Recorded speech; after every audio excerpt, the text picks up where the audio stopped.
So when I bail out, I'm gun up already because I know what we're dealing with. His door punches open.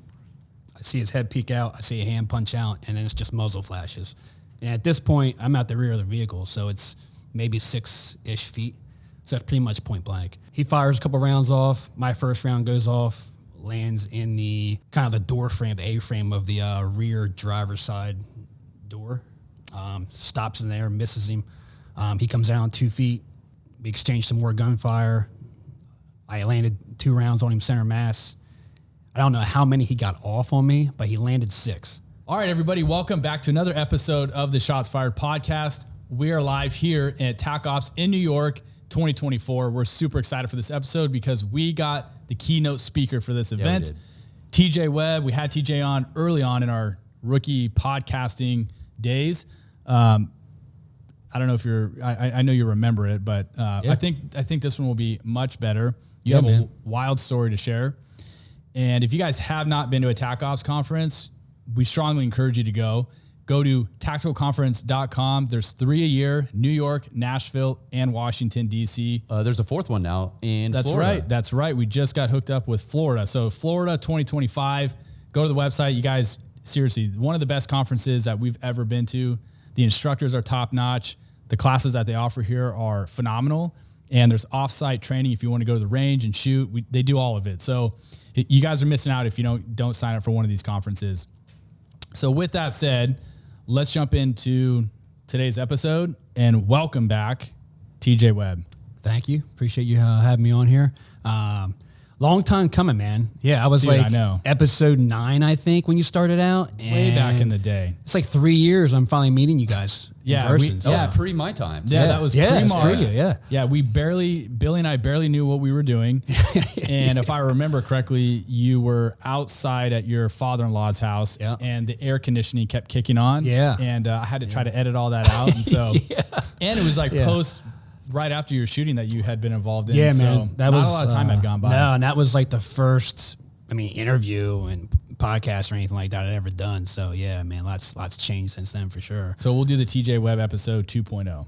There you go. I like it. With the addition of Mark. 1.0. Okay, well with you, I guess it will be 1.0. Let's do 1.5. Yeah. Split it. Yeah.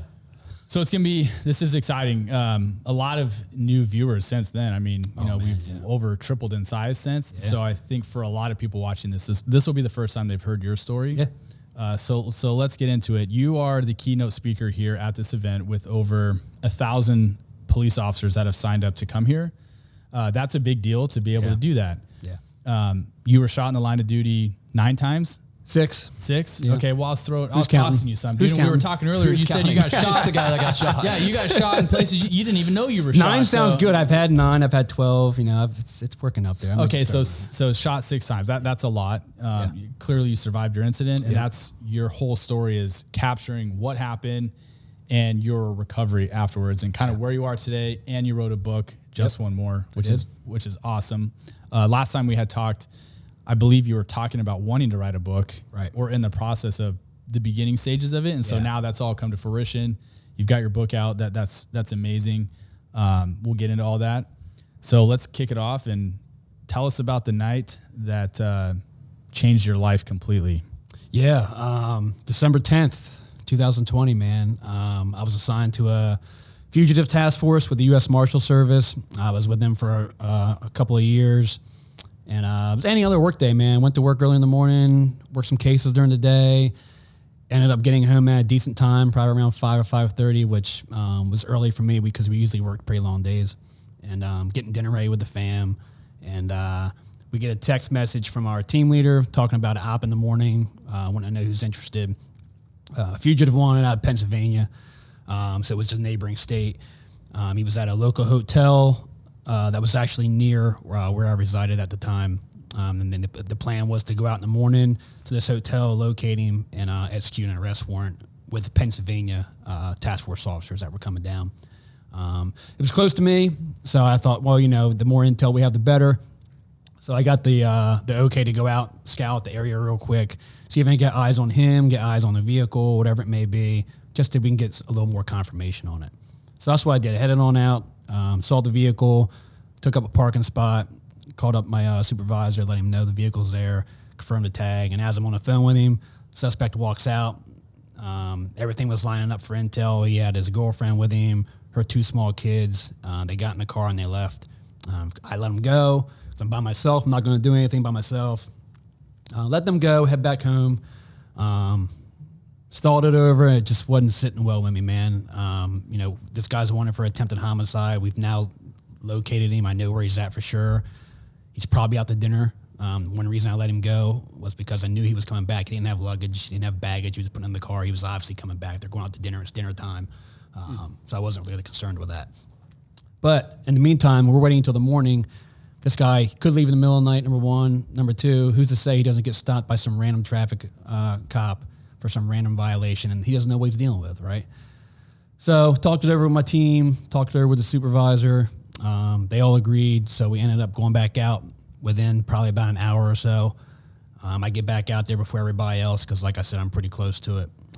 2 of my other partners show up, and now we got to sit and come up with a game plan.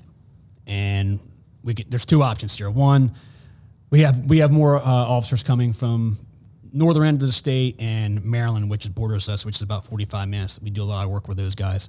So we got about another 10 guys coming. There's 3 of us on the scene now. So now it's, if this guy comes back, target comes back, do we let him go into the hotel while we wait for more officers? Or do we take him in the parking lot with the 3 of us? There's pros and cons of both. We let him go in the hotel, barricaded situation, hostage, murder, suicide. Now you're taking rounds through a door in a hotel with rounds spraying in other rooms. You can't fire back because you have innocent people. A lot of problems with waiting, letting him get in that building. The other option is take him in the parking lot with the 3 of us. I would take the rear. My 2 partners would take the driver's side, passenger side. Their front was already covered if he parks in their front row where he was before, which he did. So we had him pinned in pretty good. And we have him in the open air. Not a lot of people around. It's about 7:30, 7:45 at night. It's on a Thursday night. It's not crowded. So it's a little better tactically. And sure enough, that's what happened. Guy comes back in the parking lot, does a lap around the building, doing counter surveillance, takes a spot up in the front parking lot or front parking row, same place he left from. So we had already made the decision we were going to do it. I gave the go-ahead. I move in from the rear. My one partner, George, comes in from the passenger side, pins a passenger door. My other partner, Josh, comes in from the driver's side. Wanted to pin the driver's side door, couldn't. There was an unrelated vehicle in the spot next to him, so he couldn't get and pin that door. I came in from the rear, and I came in at a really, really poor angle, which left me tactically vulnerable. So when I came in at this angle off the driver's side rear, it left me at a position where when I opened my door up, I'm pretty much facing his driver's side door. So when I bail out, I'm gun up already because I know what we're dealing with. His door punches open. I see his head peek out. I see a hand punch out, and then it's just muzzle flashes. And at this point, I'm at the rear of the vehicle, so it's maybe 6-ish feet. So it's pretty much point blank. He fires a couple rounds off. My first round goes off, lands in the kind of the door frame, the A-frame of the rear driver's side door.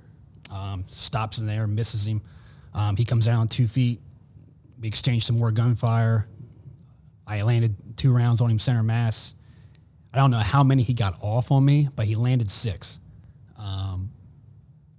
Left shoulder, left hand, 2 on the right arm, my right femur, and then I took a ricochet from my body armor to my chin. So needless to say, with the femur shot, that dropped me right at the back quarter panel of the car. Lost my gun.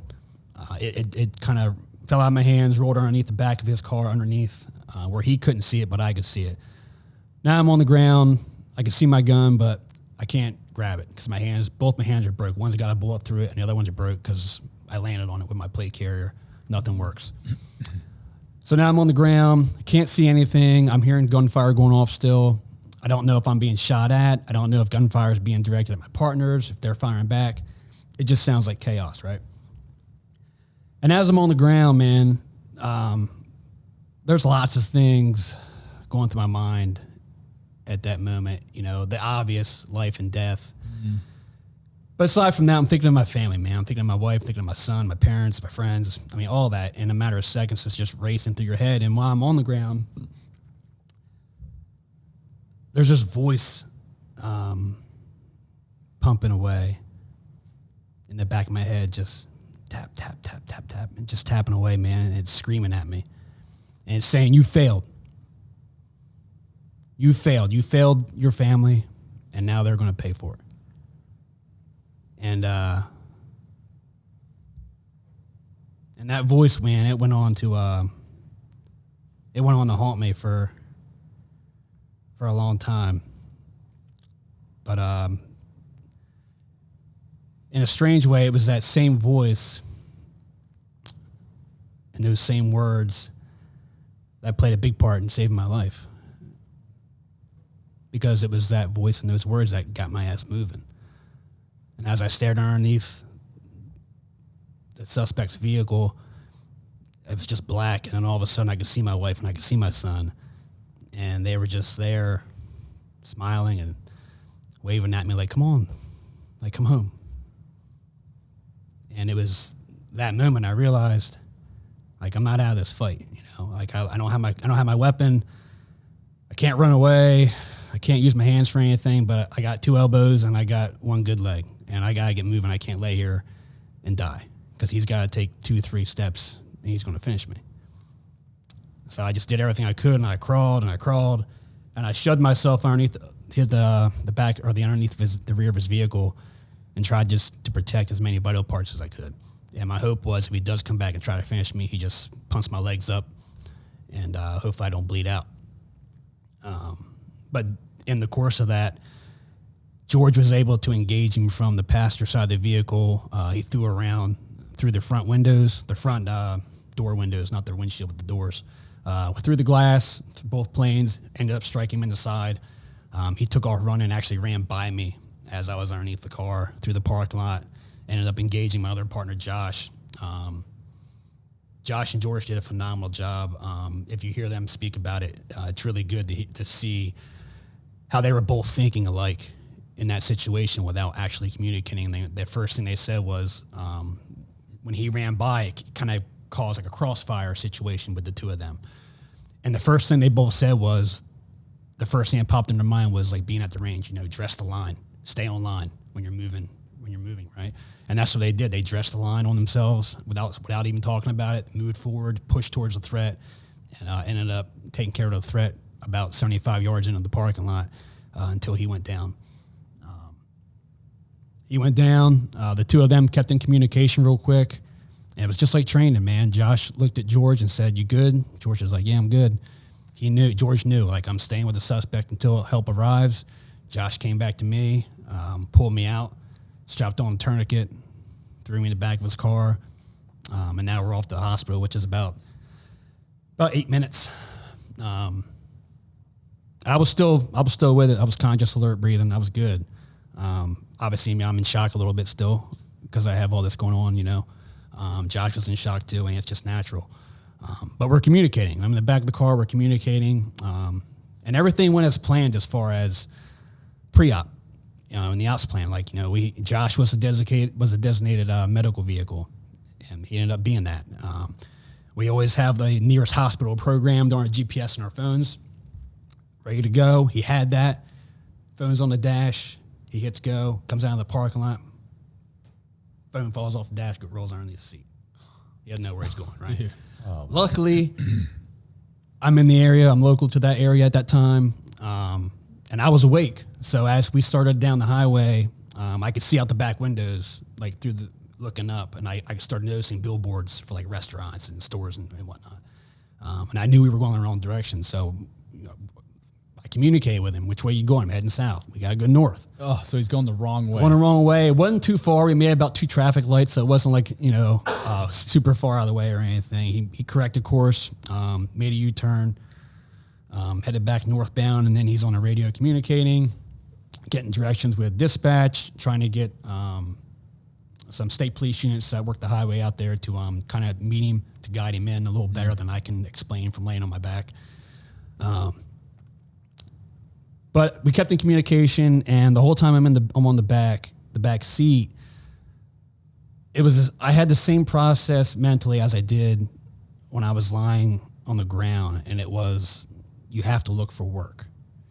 You can't just lie there and accept it for what it is. You have to keep busy. You have to keep looking for work. You have to stay in the fight.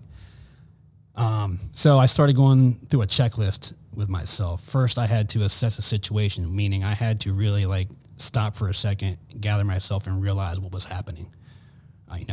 I've been shot multiple times. I'm on my way to the hospital. I really had to process that. And then the next step was I need to fix whatever I can fix, which at this point wasn't much because both my hands are inoperable. They're just out of commission. So I can't fix my tourniquet. I can't take my vest off. I can't check for other wounds. I'm pretty much screwed with that. But there's one thing I can do. I know I'm losing a lot of blood from my leg. My leg's swollen up huge to the point where my pants are starting to rip.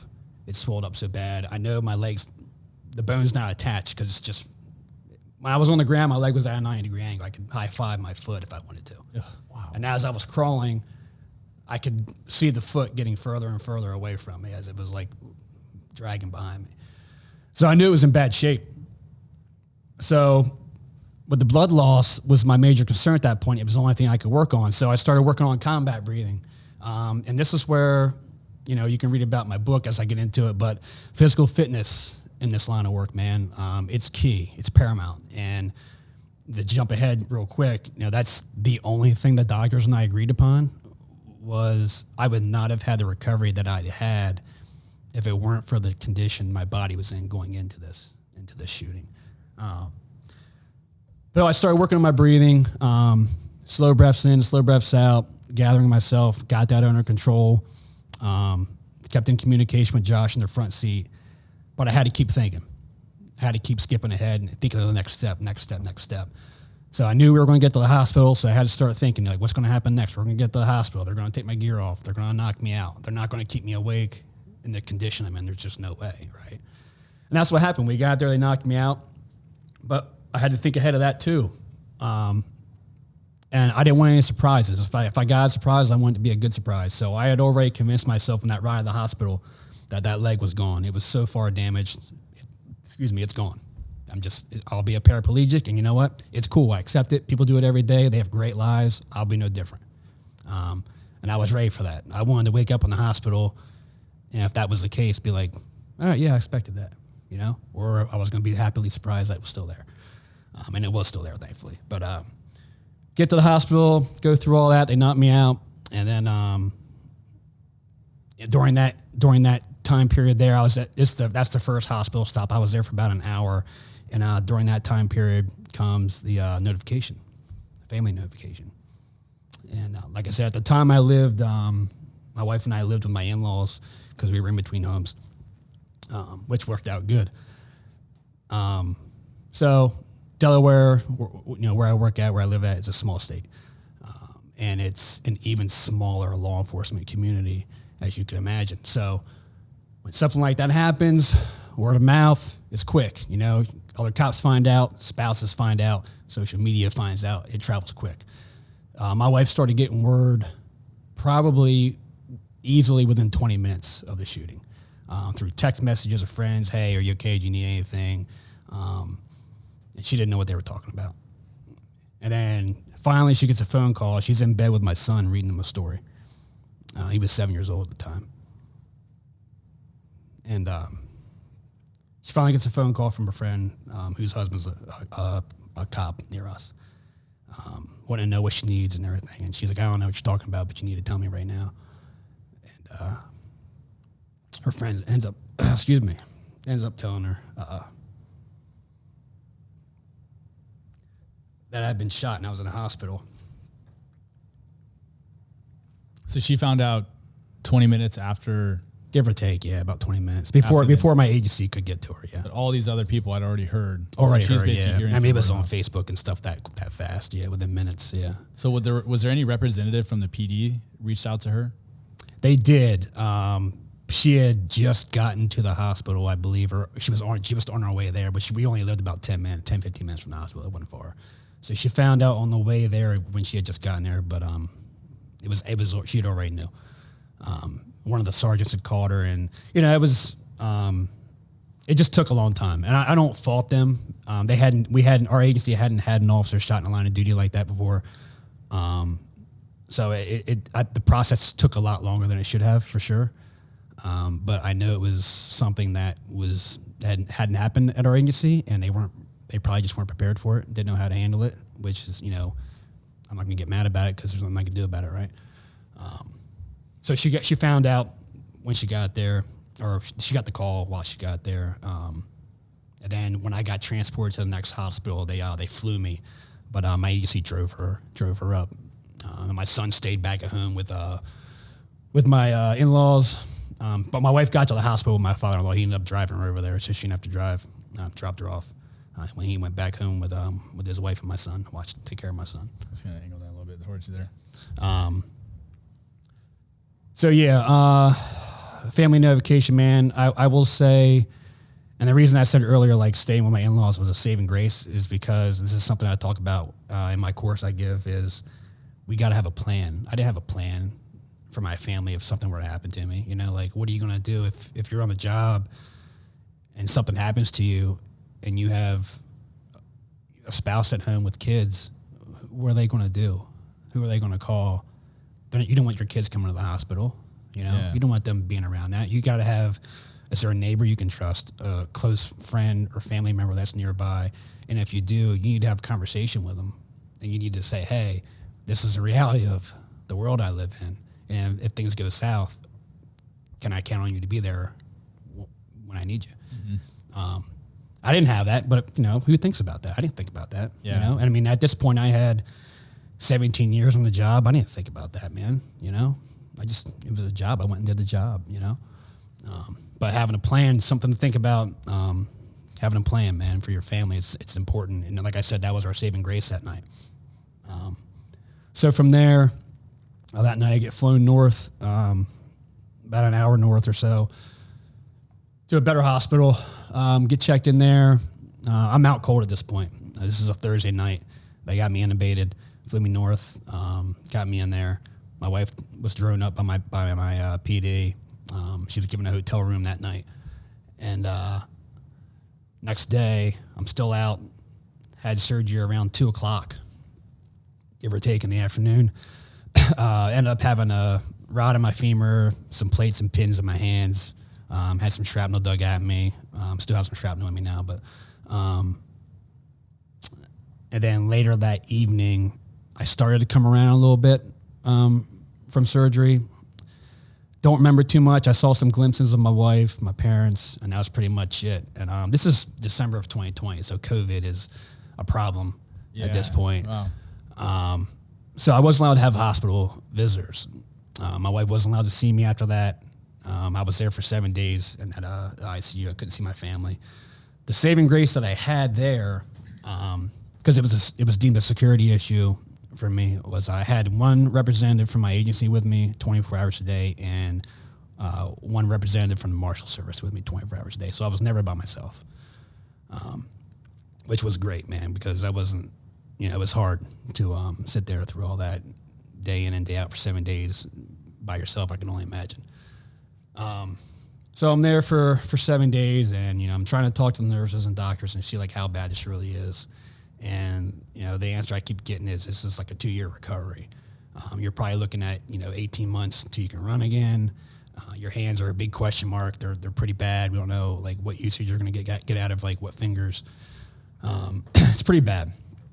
So day 7 comes, my wife comes up, sees me finally. I get to see my son because they're going to transport me to a live-in rehab facility. I got to go there for a couple weeks. So I get transported by ambulance.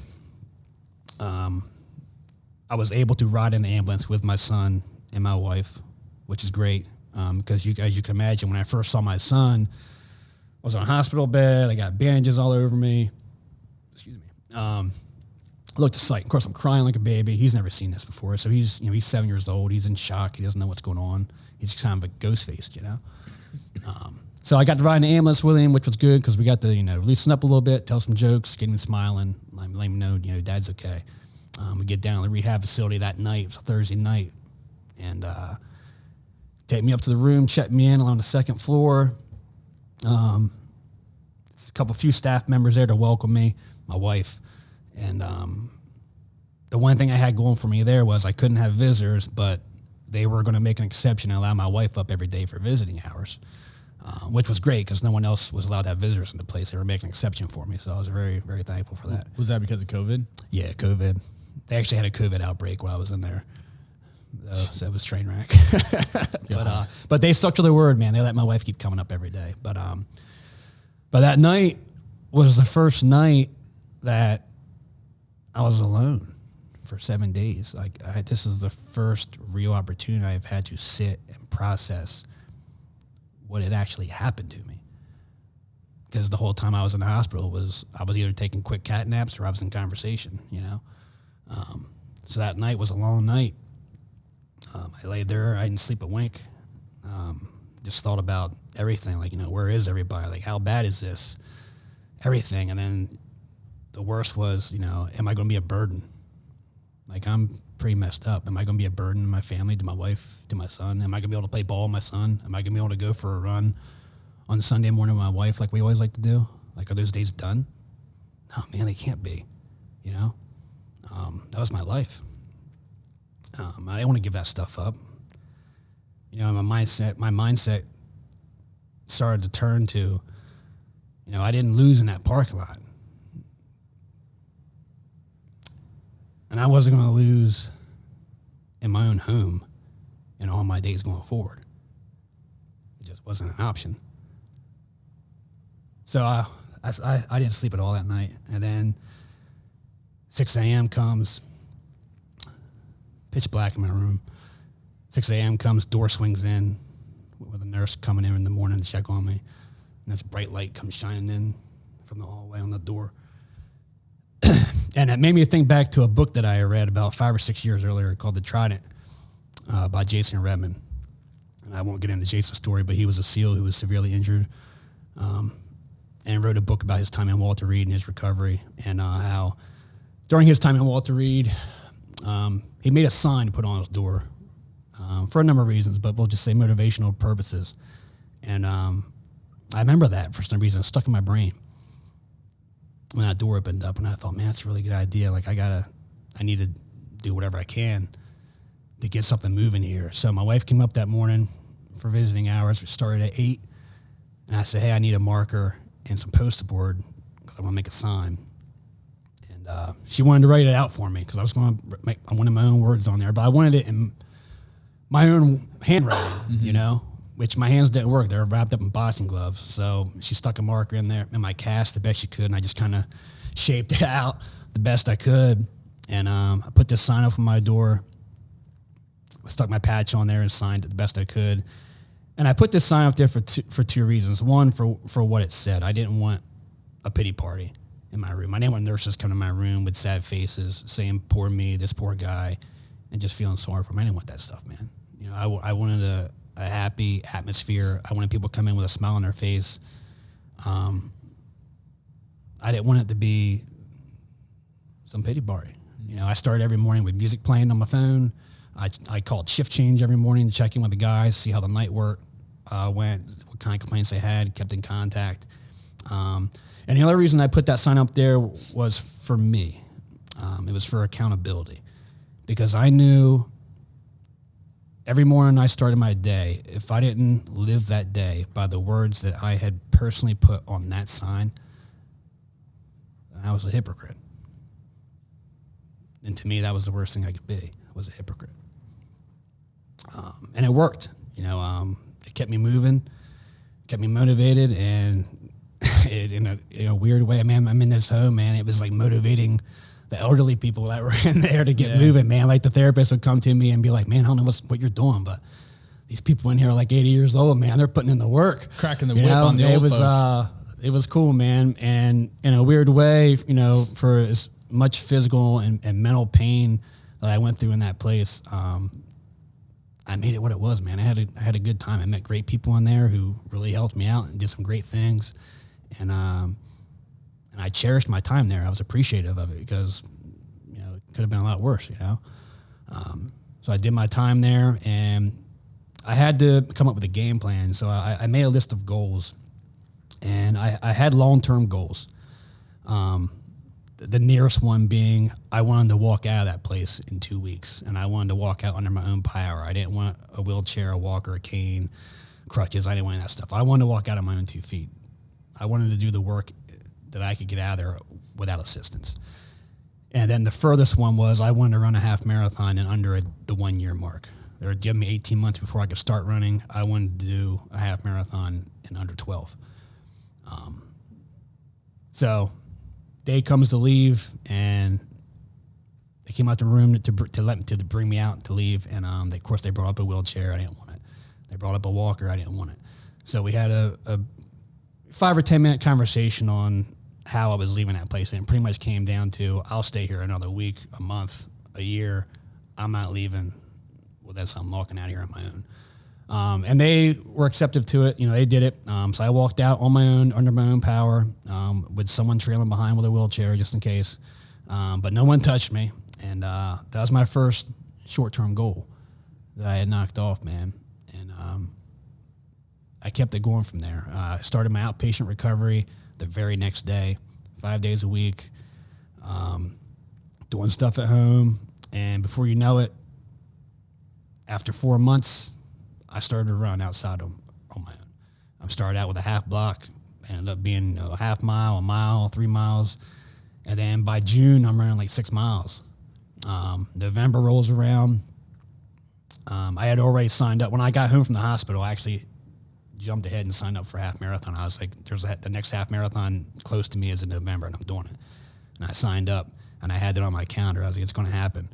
And November comes, I go run the half marathon. And like I said, I was into fitness before this. I ended up running the fastest half marathon I ever ran in my life, man. Really? 8-minute miles. Wow. Fastest half marathon I ever ran. And I remember crossing the finish line. Well, I remember the last mile. The whole last mile, man. I saw the mile marker for the 13 coming, and I just started crying. And then I got pissed off because the crying was slowing me down. And I was like, this is going to ruin my time. I got a pretty good time going right now, you know? Yeah. Crossed the finish line, and I remember collapsing on the boardwalk. I have a photo of it in my presentation that for here at TAC Ops. And two reasons. One, I was in a little bit of pain. Yeah, My leg was hurting a little bit. But the other was, man, emotionally, I was experiencing some things that I had never experienced. I mean, it was every single emotion you can imagine, man, like happiness, sadness, anger, fear, frustration, hate. I mean, everything was just erupting at one time. And it was the strangest feeling, but it was like the most amazing feeling at the same time. And I thought, man, there's no way I could ever get that feeling back, but I wanted to. So 2 weeks later, I ran another one. Oh, and savage. And you are a running savage. I'll give you that. And I ran that one slightly faster, so I had another personal best. Not the same feeling, but still felt great. And from there, man, I kept it going with the fitness. I still do. And I did the David Goggins challenge, which is 4 miles every 4 hours for 48 hours, which is 48 miles. Wow. I did that in March, so that was like 13 months or something. And then I did a half Ironman in June at the 18 months where they said you might be able to start running in 18 months. I'd done a half Ironman, so 70 miles. I just kept it going, man. I didn't want to get my life back. I wanted my life to be better than it ever was. You know, I wanted what happened to me, to be something good. You know, sometimes good things come out of bad things, right? Oh, for sure. And the way I always look at the shooting for me is, people always ask, well, what would you go back and change? Well, I wouldn't change anything, because you can't think of it that way. It happened. You know what I mean? And this is what I've gotten out of it. And I've gotten this out of it because I set the road for that. You know what I mean? I chose to take a different path than what was laid out in front of me. And that's the message I like to spread to people, man, is like, you got to make it happen, man. You can't sit back and not do anything. You have to look for work. You know, I looked for work in the parking lot, looked for work in the back seat, and I kept looking for work going forward with rehab and everything else in front of me. And just have to win, you know? And it wasn't just for me, it's for my family. Like I said, I wanted to raise my son and teach him how to play ball and go on the runs with my wife and go to the gym with my wife and do everything that I was doing before. And I wanted to do it even better. And I do. The happiest I've ever been in my life. I'm the most successful I've ever been in my life. My marriage is fantastic. My relationship with my son is fantastic. And for what it was, like, something really good came out of it. So in a weird way, am I happy that happened to me? No, but I'm thankful for what I've gotten out of that experience, you know? And I think that's the way that we need to look at whatever critical incident or setback you go through in life. Like, you got to make it work for you, you know? Yeah. That's a powerful message. Yeah. But, yeah, man, quite the experience.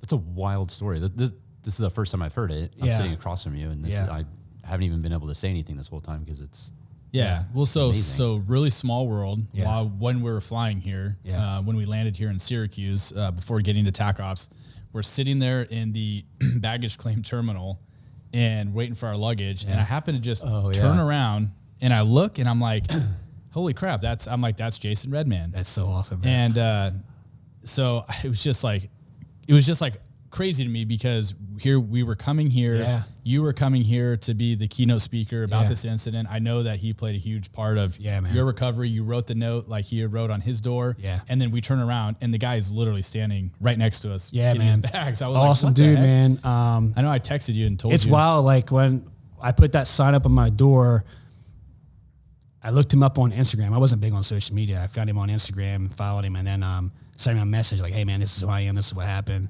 I hope you don't mind. I stole your sign idea. You know what I mean? Yeah. And we kept in contact, man. And, I talked to him quite a bit for a while there, and he helped me out with some advice and stuff.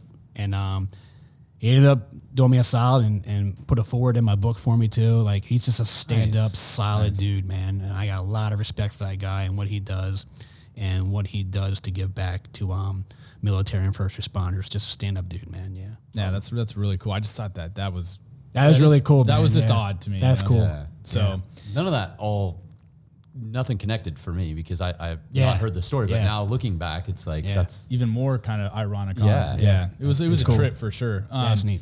So real quick, going back to the night that you were shot, one thing that like really stands out to me that I really hope resonates with cops listening to this, especially if you're in an assignment where you actively go out and look for people, it was the pre-planning thing and the fact that every time you guys went out and did this, 9 out of 10 times, right, these things always go your way, but you still put in the GPS in your phone. Like you still had all of these things in line, even with only 3 of you. Right. That's a big deal, man. Yeah. A lot of people skip steps, I think. You got to have your checklist, man. Yeah, because they're like, hey, we'll just go swoop this guy up real quick and be done with it and go home for the night, right? Like we shared a story in our class that we teach here about that, and it bit somebody in the butt, and they were also shot. So I think it's just really circling back to having your ducks in a row, get your plan together, and don't deviate from your plan. Right. Do it every single time. Yeah. Because the one time it doesn't work out for you, you don't know when that's going to be. Yeah. And you really want to make sure that you don't skip out on that kind of stuff. Man. So Complacency kills. I know the guy's phone slid across the scene. Ended up taking you a couple stoplights down the wrong direction. But the point is you guys were prepared and you didn't skip those steps. And so it's important, man. Your pre-planning is crucial, man. Like if he had pulled back in that parking lot before we were done talking about it, we would have waited because you have to be ready, right? Yeah. If we weren't ready to make the decision, then we would have waited till everybody else got there and made it as a bigger team. But we were ready. We had everything lined up, knew what we were going to do in both situations, and that's the one that played out, and that's the one we stuck with, and we rolled with it, Yeah. Of course, ideally, do you want to do a vehicle takeoff with 3 people? No. But we had done it, and when you outweigh risk and reward, so to speak, in certain things, that was, for us, we felt like that was the best way to handle it, Yeah. I think it circles back to like what we talk about is being flexible and making a decision. Yeah. Like being able to critically think, make a decision, and then be flexible with that decision. And like you guys were weighing out pros and cons to all of that. Right. But you stuck with a decision and you executed it. Yeah. Granted that was the turnout of it, but that could have been way worse had he gone back in that room. Right. And, that was going to based off of what happened now, if we went to the room, it was going to be a shooting. Oh, for sure. So now he's got, there's 3 people in there, and then he's got other rooms. We wouldn't be able to fire back. It'd been way worse, you know? So I really like that too. It's the critical thinking, decision making, and then being able to be flexible with your decision. And then once you've made that decision, it's like, all right, this is what we're doing. Right. There's Make no a plan, stalling. stick to it. Don't deviate from your plan. Stick to it. You know, things happen. You know, things fall off the wheel sometime, but that's every tactical situation. You know, and you just got to adapt and overcome it. You know, I think a lot of cops get paralysis by analysis or analysis by paralysis, where it's like you're overthinking something for way too long, and then your opportunity either passes or you know mistakes get made because you're just thinking about it too much. Make a decision and go with it. Yeah. Nice. So. Well, tell us about this book. Hold this thing up. So yeah, man, just one more. It's my new book, came out in November of 23. Hold up to the camera there. Right there you go. Just one more. So yeah, it will detail the shooting. It will also go over some other things earlier in my career that I handled, some other critical incidences. Some of them I handled pretty good, and some of them I handled pretty poorly, and I could have handled them a lot better. And it's just a book of overcoming, setbacks in your life. And it's a great book for cops, obviously. There's a lot of cop stuff in it, but it's a book for anyone because you can really learn tips and tricks that I use to get through the hard times. Not just like a shooting. It'd be a car accident, falling off a ladder and breaking your leg, whatever it may be. But it's also for like the average person, it's a good look into the typical things that a first responder or cop goes through in their career. And I think that's one of my favorite parts about it is that anybody can pick this up and get those things, get those 2 things out of it. Something that can help you through a critical incident and give you a little more insight on what we deal with throughout your average 20-year career. You know what I mean? That's one of my favorite parts about it. How does somebody buy this? So you can find it at thetjwebb.com. You go to my website there, pick up a copy. Right now, it's the only spot you can get it at. We're going to expand on that here in the near future. But you can pick it up there. All right. So the TJWebb. thetjwebb.com. WEBB. Yeah, we'll put all the links and stuff in the description and in the show notes if you're listening to it on audio. What's your social media? Yeah, social media and how do people At get you? the TJWebb, Instagram. I'm on Facebook, but you'll catch most of my stuff on Instagram. You can find me on LinkedIn too. Okay. Yeah. All right. Well, you have a special guest here with you. I do. Your wife. Well, it's not his guest. My wife and it's our guest. Well, I know I wasn't going to break the ice, man. Yeah. So your wife is here with you to support you through your keynote speaking and hang out with you. So we were actually going to ask her to pop on real quick and share her side of the story of being notified and going through all of your adversity being the wife. Love it. Yeah. Amanda, can you come over here? Switch out.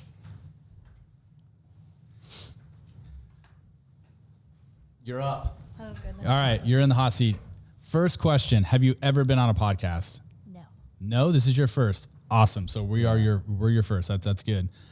So we're not going to take too much of your time. I know everyone's got a lot going on here at the TAC Ops, but we want to know from your perspective, when you got notified, we were chatting about this earlier, getting late notified by the department, finding out through, third party, your friends that TJ had been shot.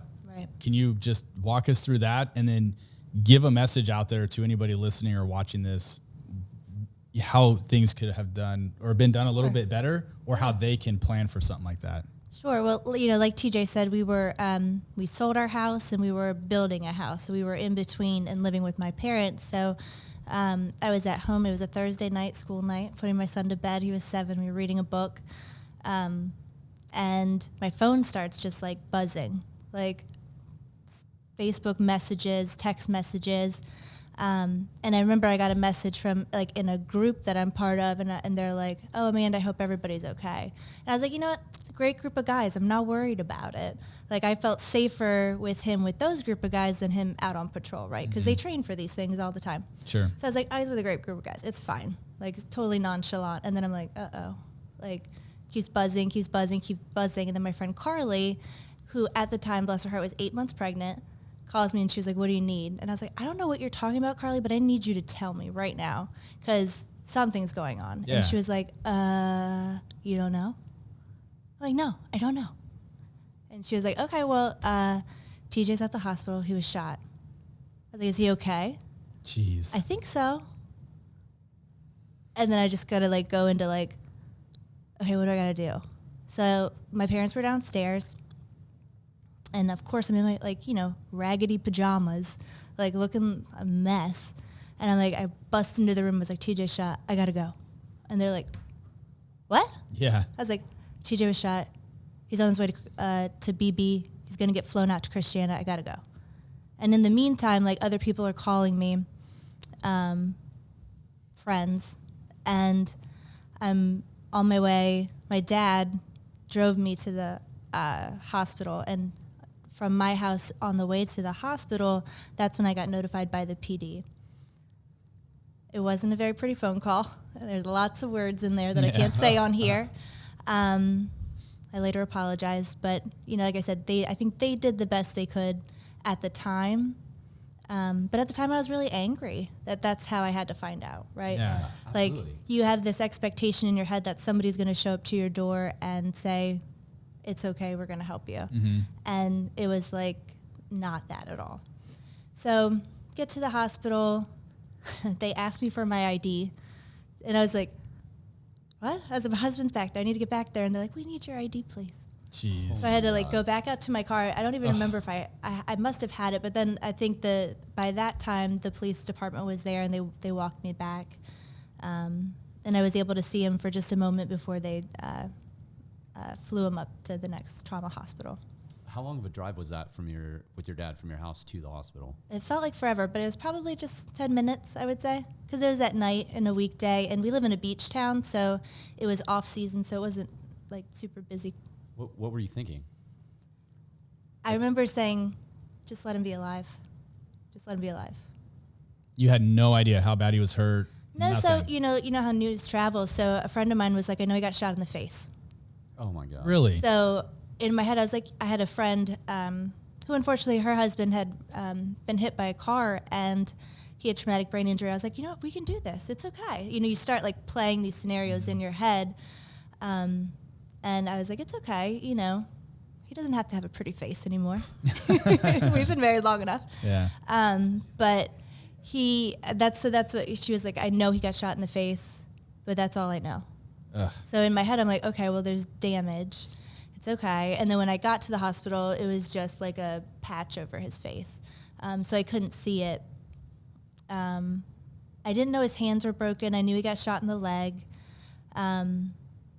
And so there wasn't a lot of information. I know the doctor that I spoke to at the hospital in our town was like, he's in stable but critical condition. We have to list him in that condition to fly him.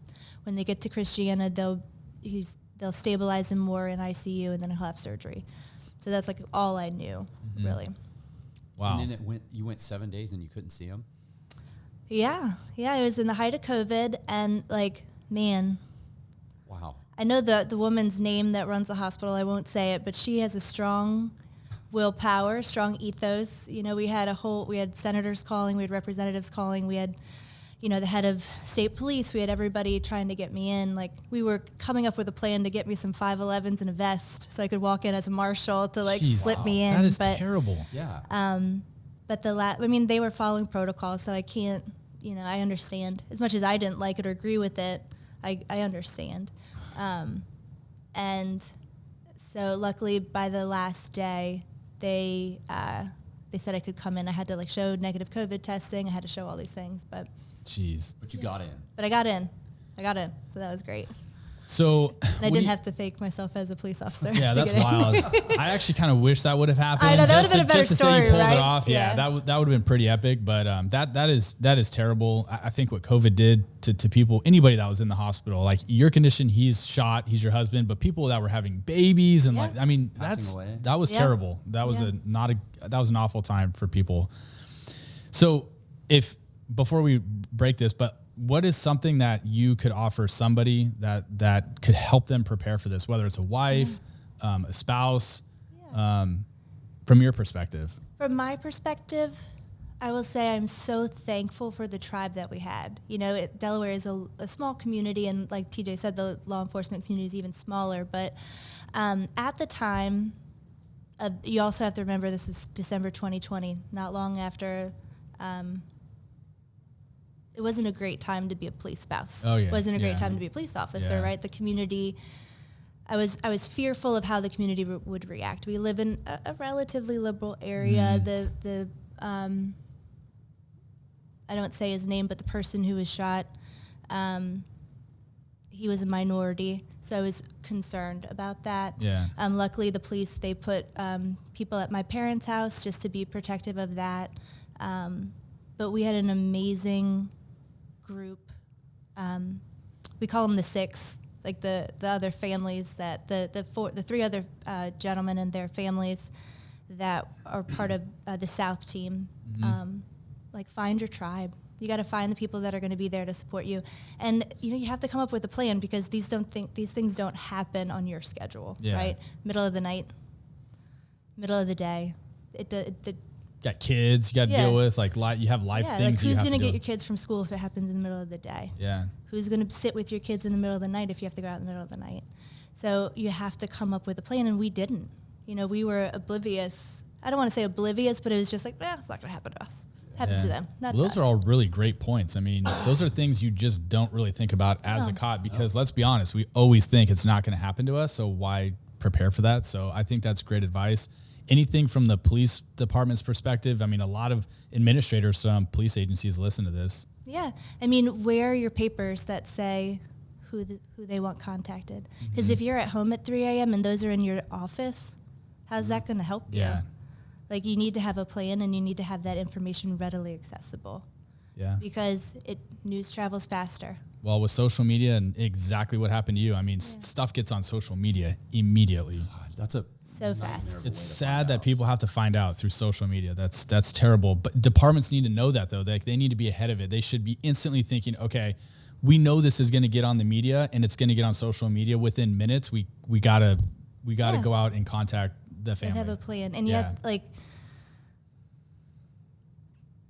and I think that's a conversation that they have to have with their officers as well. As, what is your plan? What is your family's plan? We need to talk about this, because God forbid it happens and you don't have a plan, and then what, right? So I think it has to be part of, you have to have those forms readily accessible, and it has to be a plan that you have with your officers, a discussion. Yeah. Well, shoot, thanks for sharing your perspective. I mean, we've never had the opportunity to have a spouse of an officer that was involved in something like that here, and got to hear their side of the story. So thanks for sharing that with us. I know you guys went through a really hard time.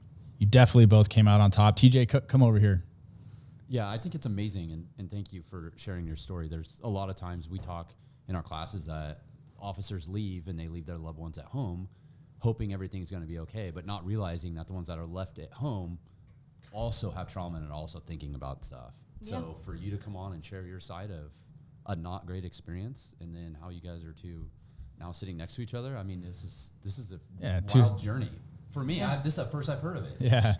Yeah. No, we appreciate you guys coming on, and TJ, I mean, phenomenal story. I think your best days are yet to come. I mean, you're on the road to something great. I appreciate it, man. And I'm glad that TAC Ops was able to have you out here and get to share your story to a lot of other cops. I think it's super important. Yeah, I appreciate it, man. Appreciate TAC Ops having me out here. I came to this conference back in 2014. It's cool, man. And then appreciate you guys too, man. Cause you were the first podcast I ever went on, man. Yeah. Well, hey, we're happy. We're glad we could accommodate that. Scared and nervous, but we got it done, man. Now we're here and get to meet you guys. So it's been great, man. You guys are killing it, man. Good for you. I'm happy for you, man. Yep. Same with you, man. Well, all right. We'll go to thetjwebb.com, order this book, follow you on social media at the TJ Webb. Check them out. And get signed up for a TAC Ops conference. Don't forget. All right, guys, that's it for today's episode. We will catch you on the next one.